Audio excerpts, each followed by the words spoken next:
আগামী জাতীয় সংসদ নির্বাচনে শেষ মুহূর্তে এগিয়ে যেতে পারে জামায়াত।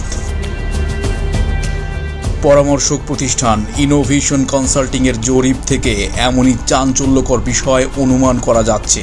জরিপে দেখা গেছে আগামী নির্বাচনে ভোটের মাঠে জামায়াতের জনপ্রিয়তা প্রায় বিএনপির সমান। জরিপ অনুযায়ী আওয়ামী লীগ নির্বাচনে অংশগ্রহণ না করলে আগামী নির্বাচনে বিএনপিকে ভোট দিতে চেয়েছেন ৪৫.৬% মানুষ।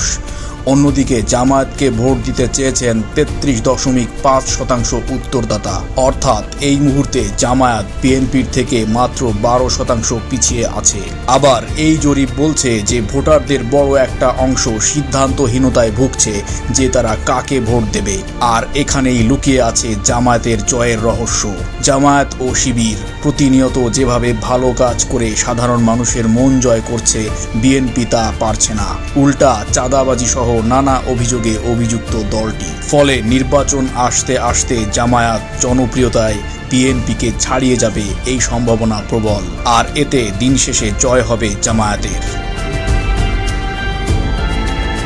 ইনোভেশন কনসাল্টিংয়ের এই জরিপে অংশগ্রহণকারীদের মধ্যে ৪,৭২১ জন উত্তরদাতা ভোট দেওয়ার ক্ষেত্রে নিজেদের পছন্দের দলের কথা প্রকাশ করেছেন।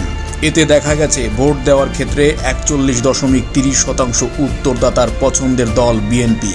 জামায়াতে ইসলামীকে পছন্দ করেছেন ৩০.৩০% উত্তরদাতা।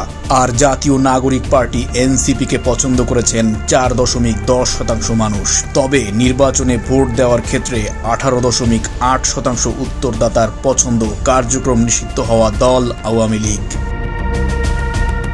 জরিপে ৪৫.৭৯% উত্তরদাতা আওয়ামী লীগকে নির্বাচনে অংশ নেওয়ার সুযোগ দেওয়ার পক্ষে মত দিয়েছেন। তারা মনে করেন নির্বাচনে সব দলকে অংশগ্রহণের সুযোগ দেওয়া উচিত। অন্যদিকে ৪৫.৫৮% উত্তরদাতা মনে করেন বিচার হওয়ার আগে আওয়ামী লীগকে নির্বাচনে অংশ নেওয়ার সুযোগ দেওয়া উচিত নয়।